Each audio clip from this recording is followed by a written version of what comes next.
Welcome to immunity special healthy and tasty. So everyday healthy food తీసుకోవడం అనేది very important. దాంతోపాటు టేస్టీగా ఉండేలా చూసుకోవడం, అలాగే మనం తీసుకునే ఇంగ్రీడియంట్స్లో ఎటువంటి న్యూట్రిషనల్ వాల్యూస్ మనం మీట్ అవుతున్నాం అన్నది కూడా ఒకసారి గమనించాలి. అండ్ మన హెల్దీ అండ్ టేస్టీలో అటువంటి bold and recipes with nutritional values చెప్తూ ఉంటాము. ఇంకెందుకు ఆలస్యం, ఇవాళ కూడా అటువంటి రెసిపీస్తో రెడీగా ఉన్నాం. వెంటనే షో స్టార్ట్ చేసేద్దాం. హాయ్ పల్లవి. హాయ్ లాస్యా. సో ఎప్పుడు హెల్దీ ఫుడ్ తీసుకుంటున్నారు కానీ బట్ అందులో ఎటువంటి ఇంగ్రీడియంట్స్ యూస్ చేస్తున్నాం అండ్ మన న్యూట్రిషనల్ వాల్యూస్ పర్ డే ఇంత మీట్ అవ్వాలి అని ఉంటుంది కదా, సో అది కూడా మీట్ అవుతున్నామా లేదా అనేది కూడా వెరీ ఇంపార్టెంట్ కదా. ఏదైతే ఇంగ్రీడియంట్ యూస్ చేస్తున్నాం, లైక్ నాన్ వెజ్ అంటే చాలా ఇష్టపడతారు. సో కొంతమంది ఏంటి అంటే weekly 3 to 4 times non veg తీసుకుంటేనే కానీ వాళ్ళకి సాటిస్ఫాక్షన్ ఉండదు. సో అలాంటప్పుడు నాన్ వెజ్ తీసుకుంటే డిఫరెంట్ టైప్స్ ఆఫ్ వెజిటబుల్స్తో కుక్ చేయాలి. ఒకసారి ఏదైనా క్యారెట్ కానీ బీన్స్ కానీ, ఇంకొకసారి గ్రీన్ లీఫీ వెజిటబుల్స్తో కుక్ చేసుకోవడం. సో ఫేవరెట్ ఫుడ్ తీసుకోకుండా ఎవరు ఉండరు కాబట్టి ఆ ఫుడ్ కుక్ చేసేటప్పుడు ఇంకేదైనా మిగతా వెజిటేబుల్స్, మిగతా గ్రీన్ లీఫీ వెజిటేబుల్స్ లేదంటే స్పైసెస్ కానీ డిఫరెంట్గా యాడ్ చేసుకుంటూ ఉంటే వాళ్ళు అన్ని న్యూట్రియంట్స్ మీట్ అవుతారు.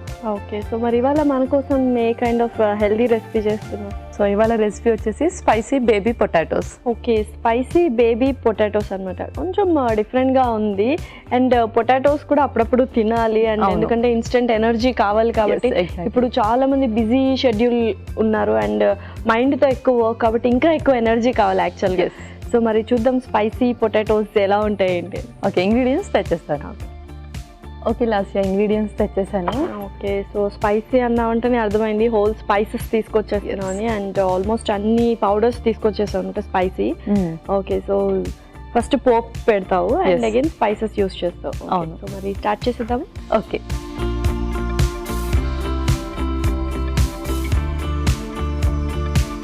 ఓకే, ముందుగా కొంచెం ఆయిల్, కొంచెం జీలకర్ర,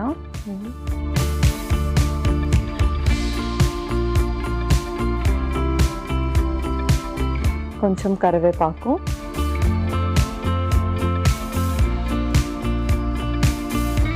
ఆ తర్వాత ఎండుమిర్చి,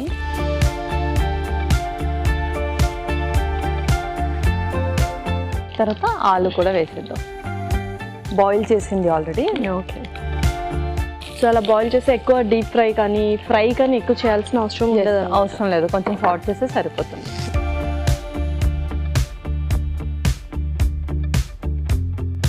సో మరి ఇది డయాబెటిక్ పేషెంట్స్ కూడా తీసుకోవచ్చా? అంటే క్వాంటిటీ తక్కువగా తీసుకొని బ్యాలెన్స్ అయిపోతుందా?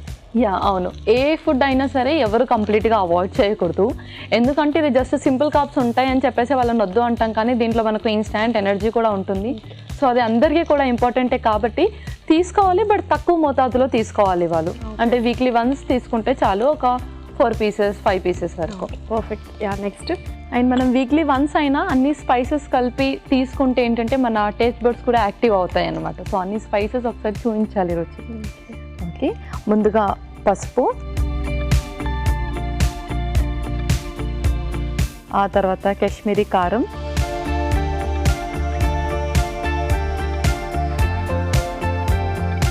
ఆ తర్వాత కొంచెం ఉప్పు, ఆమ్చూర్ పౌడరు. ఇది చాలా మంది కొంచెం ఎక్కువ క్వాంటిటీ వేసుకుంటూ ఉంటారు చాట్ టేస్ట్ రావడానికి. ఓకే, తర్వాత గరం మసాలా, జీరా పౌడరు, ధనియా పౌడర్.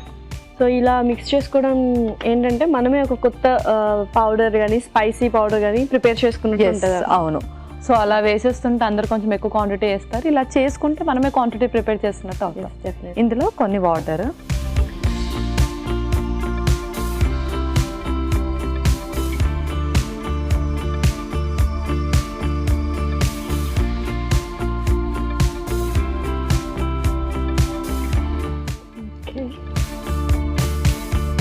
సో కొంచెం థిన్ కన్సిస్టెన్సీనే చేయాలి. థిన్ కన్సిస్టెన్సీ చేసి పోట్ చేయాలి.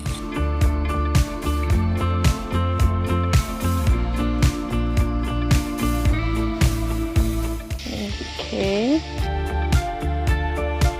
యా, పర్ఫెక్ట్ అనమాట. సో మరి ఏ టైంలో తీసుకుంటే బెస్ట్? సో కొంచెం ఇన్స్టెంట్ ఎనర్జీ వస్తుంది, క్యాలరీస్ ఎక్కువ ఉంటాయి కాబట్టి ఏ టైం అయితే ఈ పొటాటోస్ బెస్ట్? యాక్చువల్లీ ఇది జస్ట్ మనం ఆఫ్టర్నూన్ తీసుకోవచ్చు. మార్నింగ్ ఎందుకు తీసుకోవద్దు అంటే మనం చాలా మసాలాస్ యాడ్ చేస్తున్నాం, అది యాసిడిటీని రేస్ చేస్తుంది కాబట్టి వద్దు. అండ్ నైట్ టైంలో మనము సింపుల్ కార్బోహైడ్రేట్స్ తీసుకోవడం చాలా మంచిది కాదు, బికాజ్ గ్లూకోజ్ లెవెల్స్ చాలా ఇంక్రీజ్ చేస్తుంది, ఫ్లక్చుయేట్ అవుతాయి, షుగర్స్ ఫ్లక్చుయేట్ అవుతాయి. సో దానికోసం మనం ఆఫ్టర్నూన్ తీసుకోవాలి, లేదు అంటే ఈవినింగ్ టైంలో స్నాక్స్ లాగా తీసుకోవచ్చు. ఓకే, సో బెస్ట్ టైం ఏంటంటే లంచ్ ఆర్ ఈవినింగ్ అండి. పర్ఫెక్ట్. సో నెక్స్ట్, సో ఇప్పుడు మనం ప్రిపేర్ చేసి వేసిన మసాలా మొత్తం ఆ పొటాటోస్కి పట్టాలి. అండ్ ఇది రైస్కి అయితే సైడ్ డిష్ లాగా చాలా బాగుంటుంది డెఫినెట్లీ. అండ్ మనం చపాతీలో కూడా హ్యాపీగా తీసేసుకోవచ్చు. సూపర్గా ఉంది. అండ్ మీరు అన్నట్టు చక్కగా పట్టాలి కాబట్టి కొంచెం టైం పడుతుంది. ఓకే పల్లవి, సో అయిపోయినట్టే కదా ఇంకా? చక్కగా రోస్ట్ అయిపోయాయి. ఇప్పుడు మనం స్టవ్ ఆఫ్ చేసి లెమన్ స్క్వీజ్ చేద్దాం దాంట్లో. ఓకే,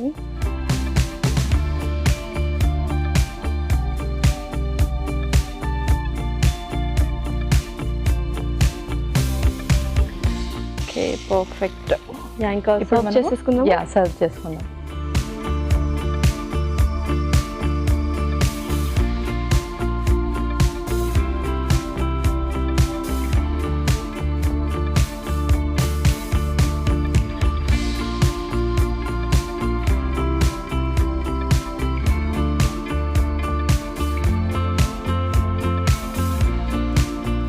ఫైనల్లీ కొత్తిమీరతో కొంచెం గార్నిష్ చేద్దాం. చాలా మందికి పొటాటోస్ అంటే చాలా ఇష్టము, బట్ క్యాలరీస్ అని కష్టంగా అవాయిడ్ చేస్తూ ఉంటారు అనమాట. అవును, అండ్ మ్యాజిక్ ఏంటో తెలియదు కానీ దాంతో ఏది చేసినా ఆ రెసిపీ అనేది సూపర్గా అవుతుంది. Okay Lasya, spicy baby potatoes ready అయిపోయాయి. Spicy baby potatoes ready. మరి దీనికి కావాల్సిన పదార్థాలు అలాగే తయారు చేసుకునే విధానం మరొకసారి చూసేయండి. స్పైసీ బేబీ పొటాటోస్ కి కావాల్సిన పదార్థాలు: చిన్న బంగాళదుంపలు 1 కప్పు, ఎండుమిరపకాయలు 2, జీలకర్ర 1 టేబుల్ స్పూన్, కరివేపాకు 2 రెమ్మలు, కాశ్మీరీ కారం తగినంత, ఉప్పు తగినంత, జీలకర్ర పొడి 1 టేబుల్ స్పూన్, ధనియాల పొడి 1 table spoon, garam masala 1 table spoon, amchur 1 table spoon, నిమ్మరసం 2 టేబుల్ స్పూన్లు, కొత్తిమీర కొద్దిగా, పసుపు చిటికెడు, నూనె 2 టేబుల్ స్పూన్లు. స్పైసీ బేబీ పొటాటోస్ తయారు చేసుకునే విధానం: ఒక పాన్ లో నూనె వేసి జీలకర్ర, కరివేపాకు, ఎండుమిరపకాయలు, ఉడికించిన చిన్న బంగాళాదుంపలు వేసి వేయించాలి. ఒక బౌల్లో పసుపు, కాశ్మీరీ కారం, ఉప్పు, ఆమ్చూర్, గరం మసాలా, జీలకర్ర పొడి, ధనియాల పొడి వేసి కొద్దిగా నీళ్లు పోసి బాగా కలుపుకోవాలి. ఈ మిశ్రమాన్ని బంగాళాదుంప మిశ్రమంలో వేసి వేగనివ్వాలి. తర్వాత స్టవ్ ఆఫ్ చేసి నిమ్మరసం వేసి బాగా కలుపుకోవాలి. ఆపై కొత్తిమీరతో గార్నిష్ చేసి సర్వ్ చేసుకుంటే ఎంతో రుచికరమైన స్పైసీ బేబీ పొటాటోస్ రెడీ.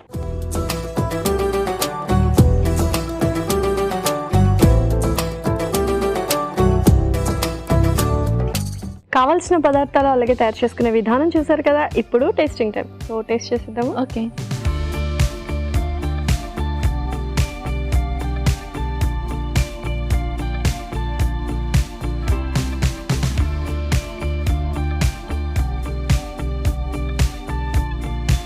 ఇలా టేస్టీగా చేసుకుంటే నిజంగానే ఆలు తినాలంటే భయపడతారు, ఎందుకంటే క్వాంటిటీ కొంచెం ఎక్కువ తినేస్తాం కాబట్టి. బట్ నువ్వు అన్నట్టు లంచ్ టైంలో కానీ లేకపోతే ఈవినింగ్ టైంలో తింటే బెస్ట్ టైము. అండ్ టేస్ట్ విషయానికి వస్తే చాలా బాగుంది. స్పైసెస్ నువ్వు అలా కలపడం వల్ల కొంచెం డిఫరెంట్ టేస్ట్ అనిపిస్తుంది, ఎందుకంటే ప్రిపరేషన్లో కూడా చాలా డిఫరెంట్గా ప్రిపేర్ చేసి ఆ టేస్ట్ కూడా డిఫరెంట్గా ఉంటుంది. సో బెస్ట్గా ఉంది. నాకు కూడా అదే అనిపించింది. మనం ఏదైతే స్పైసెస్ అన్ని మిక్స్ చేసి వేసామో సో దానివల్ల టేస్ట్ కొంచెం ఎన్హాన్స్ అయింది. అండ్ బేబీ పొటాటోస్ కూడా కొంచెం టేస్ట్ కొంచెం స్వీట్గా ఉంటాయి నార్మల్ పొటాటోస్ కన్నా. సో అది కూడా ఆ మసాలాస్కి ఉన్న కొంచెం స్వీట్నెస్కి బాగా బ్యాలెన్స్ అండ్ జెలప్ అయింది. ఇదైతే అందరూ తప్పకుండా ట్రై చేయండి, చాలా బాగుంది. అండ్ ఏంటంటే కొంచెం క్వాంటిటీ అనేది మనం కొద్దిగా కంట్రోల్ చేసుకోవాలి అంతే. ఓకే, సో మరి ఇదైతే సూపర్. మరి నెక్స్ట్ రెసిపీ ఏంటి? సో నెక్స్ట్ రెసిపీ వచ్చేసి సోయకూర పెసరపప్పు. సోయకూర పెసరపప్పు అనమాట. పెసరపప్పు అందరికీ ఆ టేస్ట్ వైజ్ చాలా నచ్చుతుంది అండి. సోయకూర మాత్రమే కొద్దిగా ఆ టేస్ట్ నచ్చదు, కొద్దిగా వగరగా ఉంటుంది. సో వైజ్ ఆప్షన్ అనుకుంటున్నాను, ఎందుకంటే ఒక టేస్ట్ లెస్ని అండ్ టేస్ట్ని కలుపుతున్నావు కాబట్టి ఎలా వస్తుందో చూడాలి. ఓకే, ఇంగ్రీడియంట్స్ తెచ్చేస్తాను. ఓకే లాస్యా, ఇంగ్రీడియంట్స్ తెచ్చేసాను. ఓకే, సో అన్నట్టు సోయకూర తీసుకొచ్చేసావు అండ్ పెసరపప్పు నానబెట్టి తీసుకొచ్చాను. అవును. అండ్ కాంబినేషన్ కొంచెం వగరగా అనిపించదా? అంటే ఇంకా వేరే వెజిటబుల్స్ ఏం యాడ్ చేయట్లేదు కాబట్టి. ఏం యాడ్ చేయట్లేదు. యాక్చువల్లీ సోయకూర వల్ల మనకు చాలా బెనిఫిట్స్ ఉంటాయి, బట్ అది ఓన్లీ అంటే సింగిల్ ఇంగ్రీడియంట్తో ఎవ్వరు తినలేరు కాబట్టి ఇలా మనం పెసరపప్పుతో దాన్ని ప్లాన్ చేసాం. ఓకే, సో సోయకూర అనేది కొంచెం డిఫరెంట్గా ఉంటుంది కాబట్టి సో ఎవ్రీడే తీసుకోవచ్చు అండ్ అందరూ తీసుకోవచ్చా? సో ఇది మనకు సీజనల్గా దొరుకుతుంది. సో సీజనల్గా దొరికే ఏదైనా మనము దాన్ని ఉపయోగించుకోవాలి, ఎందుకంటే బెనిఫిట్స్ చాలా ఉంటాయి. ముఖ్యంగా ఇది ఏంటి అంటే మన రెడ్ బ్లడ్ సెల్స్ని చాలా ఇంక్రీజ్ చేస్తుంది. సో ఫ్రూట్స్ కానివ్వండి, వెజిటబుల్స్ కానివ్వండి, అవన్నిటితో పోలిస్తే దీంట్లో ఆ రిక్వైర్మెంట్ అనేది చాలా చక్కగా ఉంటుంది. అండ్ ఇంకొకటి ఏంటంటే ప్రెగ్నెంట్ వాళ్ళు కూడా ఎక్కువగా తినాలి, బికాజ్ వాళ్ళు ఫోలిక్ యాసిడ్ అనే సప్లిమెంట్స్ తీసుకుంటూ ఉంటారు. దాంతోపాటు ఐరన్ రిచ్ ఫుడ్స్లో ఇది సోయకూర one of the main ingredient అని చెప్పొచ్చు. ఓకే, సో మరి స్టార్ట్ చేసేద్దాం process. Yes, okay. Stove on చేసేసాను. ముందుగా కొంచెం ఆయిల్,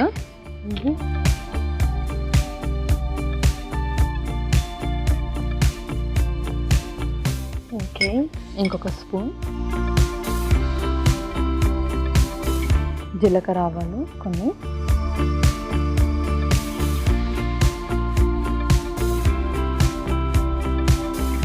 వెల్లుల్లి రెబ్బలు,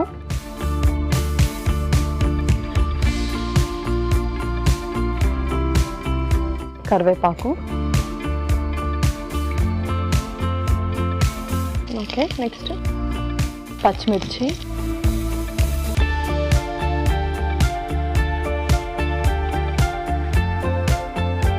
ఆ తర్వాత సోయకూర. సో చాలా చేదుగా ఉంటుంది ఇది యాక్చువల్గా, బట్ పిల్లలకు కూడా చాలా ఇంపార్టెంట్ అనమాట ఇది పెట్టడం. ముఖ్యంగా 2 years అయిపోయాక బేబీస్కి మన ఫుడ్ తోటే ఏదైనా వాళ్ళ బాడీలో గ్రోత్ అండ్ డెవలప్మెంట్ జరుగుతుంది కాబట్టి ఇది పుట్టినప్పటి నుంచి కొంతమంది అనమిక్ ఉంటారు, అంటే రక్తహీనతతోనే పుడతారు కొందరు. సో అలాంటి వాళ్ళకి 2 years అయిపోయాక ఈ ఫుడ్ పెట్టాలి. అలాంటప్పుడు కొంచెం బ్రౌన్ షుగర్ కానీ కొంచెం బెల్లం కానీ వేసి ఇవ్వచ్చు బేబీ. సో టేస్ట్ని బ్యాలెన్స్ చేస్తే చిన్నపిల్లలు తీసుకుంటారు. అవును. ఓకే, అండ్ ఇది యాక్చువల్గా సైడ్ డిష్ లాగా యూస్ చేయొచ్చు మనము, ఎందుకంటే మెయిన్ ఇంగ్రీడియంట్ ఏదైనా ఉన్నా మెయిన్ కోర్స్ చేసుకున్నా కూడా ఇది అలాగా, ఎందుకంటే కొంచెం ఎక్కువ న్యూట్రిషనల్ వాల్యూస్ ఉన్నాయి కాబట్టి అండ్ ప్రిపరేషన్ కూడా చాలా తక్కువ టైమే పడుతుంది, ఎక్కువ కుకింగ్ టైం ఏం పట్టదు. Okay, perfect. నెక్స్ట్ మనం స్పైసెస్ యాడ్ చేద్దాం. కొంచెం ఉప్పు, ఆ తర్వాత కొంచెం పసుపు,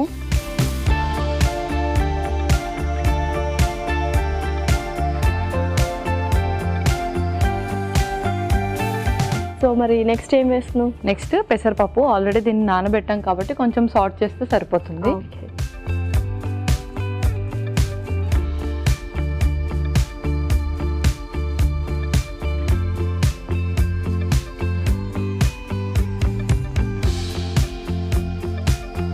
ఎలాగో పెసరపప్పు కొంచెం స్వీట్ టేస్ట్ అనేది ఇస్తుంది కాబట్టి ఆ వగరు ఏదైతే ఉందో సోయాకూరలో అది కొంచెం తగ్గించేస్తుంది, బ్యాలెన్స్ చేస్తుంది యాక్చువల్లీ. సో గుడ్ కాంబినేషన్ అని చెప్పవచ్చు. ఓకే, సో మోస్ట్లీ సోయాకూర వచ్చేసి నాన్ వెజ్లో ఎక్కువగా కాంబినేషన్ చేస్తూ తీసుకుంటూ ఉంటారు. సో వెజిటేరియన్స్ ఎక్కువగా దాల్స్లో అలా యూస్ చేయొచ్చు, బట్ ఇలా కూడా కొందరికి నచ్చలేదు అండ్ ఓన్లీ సోయా తీసుకోవాలనిపించినప్పుడు ఇది కొంచెం పెసరపప్పు ఏదైనా దాల్స్ జస్ట్ డ్రై రోస్ట్ చేసి దాన్ని పౌడర్ కొట్టి కూడా అందులో వేసేయచ్చు. ఓకే, సో అప్పుడు ఇంకా వగరు టేస్ట్ కూడా ఇంకా అస్సలు కనిపించదు అనమాట ఆ పౌడర్లో. Okay, perfect. సో నెక్స్ట్ ఇంకేంటి? నెక్స్ట్ ఇంకా 2 స్పైసెస్ ఉన్నాయి, అవి కూడా వేద్దాం. ఓకే, జీరా పౌడర్ కొంచెం, ఆ తర్వాత కొంచెం ధనియా పౌడర్ కూడా.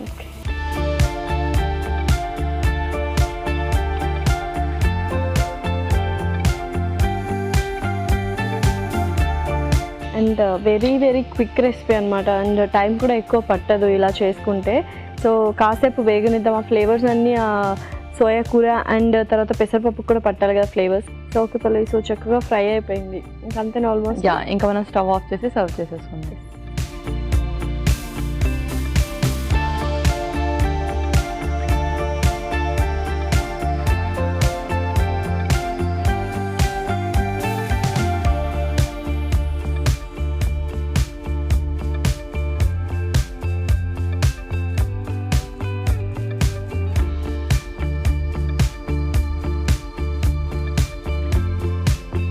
ఓకే లాస్య, సోయాకూర పెసరపప్పు రెడీ అయిపోయింది. ఎస్, సోయాకూర పెసరపప్పు రెడీ. మరి దీనికి కావాల్సిన పదార్థాలు అలాగే తయారు చేసుకునే విధానం మరొకసారి చూసేయండి. సోయాకూర పెసరపప్పుకు కావాల్సిన పదార్థాలు: సోయాకూర అరకప్పు, నానబెట్టిన పెసరపప్పు 1 కప్పు, పోపు దినుసులు 1 టేబుల్ స్పూన్, వెల్లుల్లి రెబ్బలు 4, పచ్చిమిరపకాయలు 3, కరివేపాకు 2 రెమ్మలు, పసుపు చిటికెడు, ఉప్పు తగినంత, నూనె 3 టేబుల్ స్పూన్లు, ధనియాల పొడి 1 టేబుల్ స్పూన్, జీలకర్ర పొడి 1 టేబుల్ స్పూన్. సోయాకూర పెసరపప్పు తయారు చేసుకునే విధానం: ఒక పాన్ లో నూనె వేసి పోపు దినుసులు, వెల్లుల్లి రెబ్బలు, కరివేపాకు, పచ్చిమిరపకాయలు వేసి వేయించాలి. దీనిలో సోయాకూర, ఉప్పు, పసుపు వేసి వేగనివ్వాలి. తర్వాత నానబెట్టిన పెసరపప్పు, జీలకర్ర పొడి, ధనియాల పొడి వేసి మరి కాస్త వేగనివ్వాలి.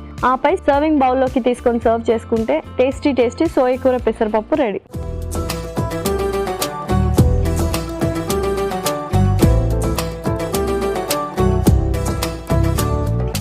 కావాల్సిన పదార్థాలు అలాగే తయారు చేసుకునే విధానం చూసారు కదా. ఇప్పుడు టేస్టింగ్ టైం. సో టేస్ట్ చేసేద్దామా? ఓకే.